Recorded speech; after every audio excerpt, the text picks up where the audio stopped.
It is the 15th of October 1958, and a little-known nuclear disaster is about to unfold in Vinča, Yugoslav Republic, modern-day Serbia. In its wake, 1 would be dead and 4 would be seriously injured.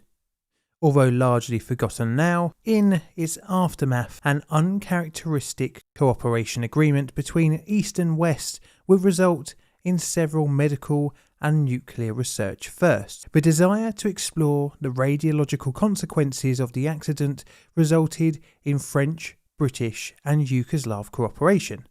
The results would benefit all sides of the political spectrum and prove the usefulness of a budding international nuclear organisation. My name is John, and this is a brief history of the Vinča Reactor Excursion and dosimetry experiment. Our story starts in the late 1940s and the establishment of the Vinča Institute of Nuclear Sciences. Yugoslavia had become a communist country in 1946, after the country had been liberated at the end of World War II and after the abolishment of its monarchy in November 1945. In its early years, Yugoslavia was tentatively aligned with the USSR, and it was amongst this background that the Vinča Institute was formed. Politically, the country would start to become more independent from the Soviet Union in 1948, with the Tito-Stalin split. Needless to say, this brought the fear of war between the two communist countries. Rumours were floating around that the USSR was close to its own atomic bomb, and as such, Tito wanted to match his new rivals. 75 billion dinars, about $35 million at the 1953 exchange rate, was spent on building and operating the country's fledgling nuclear industry. This constituted a significant part of the country's GDP. In the early 1950s, several organisations were set up at Vinča in preparation to develop an atomic weapon. A department for spent fuel reprocessing was created in 1956, and a heavy water moderated zero power critical assembly RB reactor was constructed in 1958. This RB reactor was the first to be built inside Yugoslavia, and strangely for the political landscape, was of a Soviet design. The reactor made use of roughly 4 tons of natural uranium in the form of 216 aluminium-clad fuel rods. Each rod was 2.5 centimetres in diameter and 210 centimetres long. The fuel rods, with a lattice spacing of 12 centimetres, were contained in a cylindrical tank made of aluminium of 1 centimetre thickness. One end of each fuel rod rested on the bottom of the aluminium tank.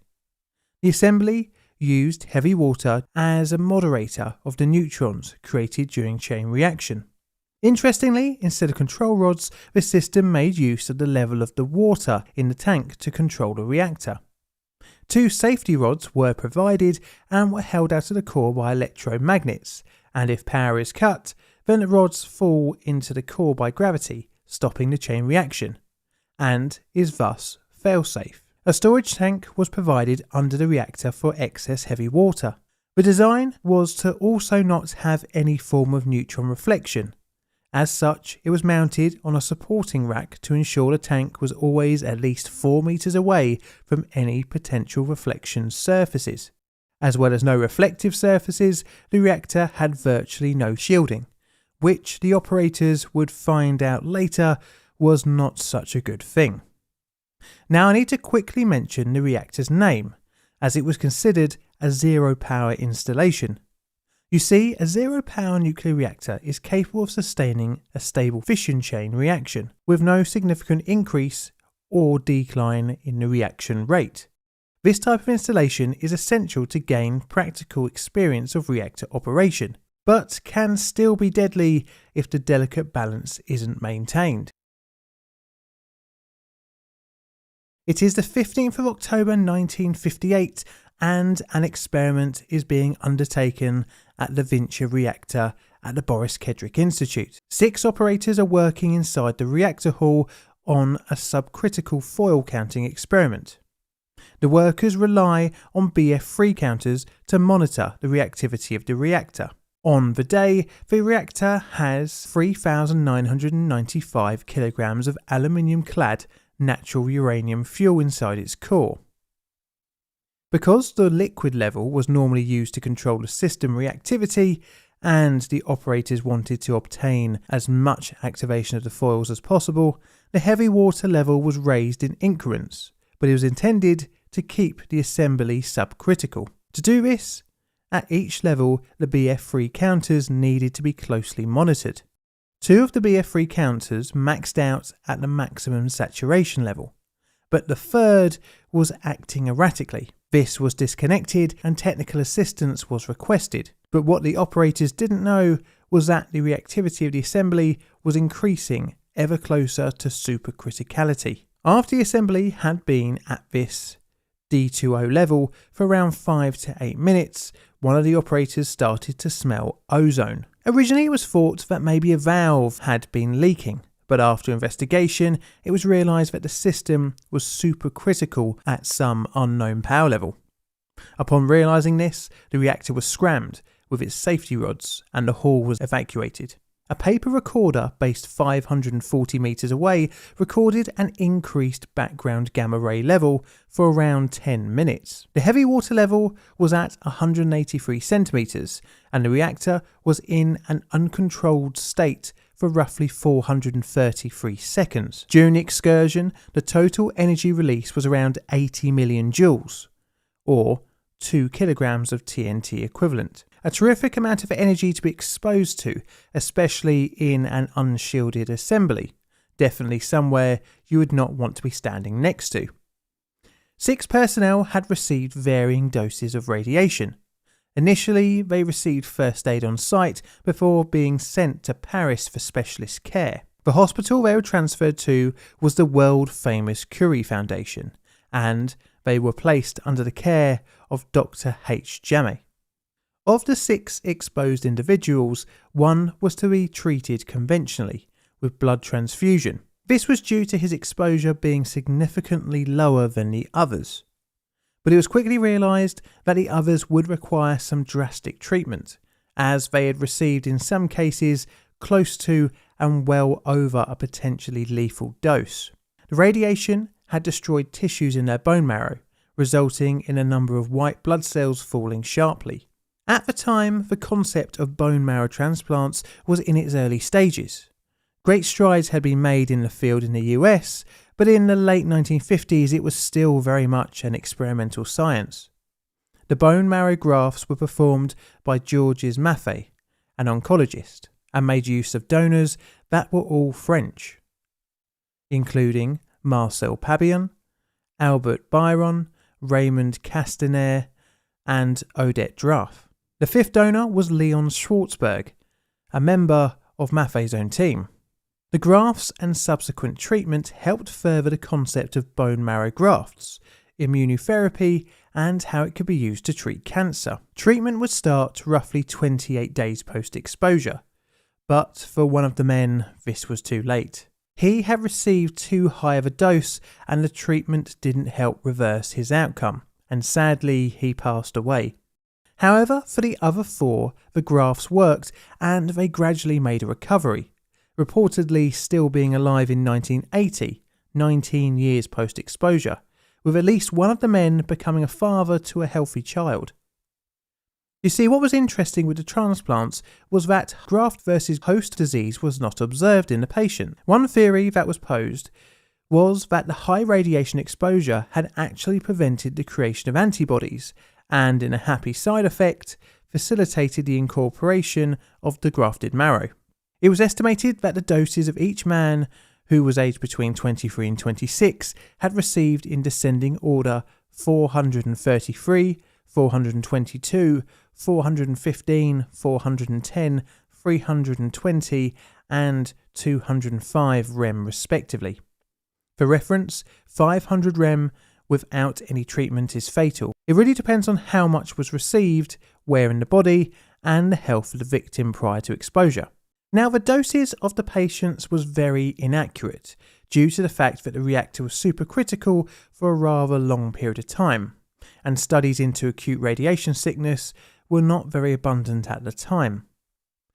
But the reactor, now powered down, offered an opportunity for the scientific community, in which a study could be undertaken to further understand dose effects on humans. The situation presented to the international community and Yugoslav nuclear officials was that if the exact doses could be ascertained through an experiment, then it could be linked up to the treatment and ARS symptoms in the patients.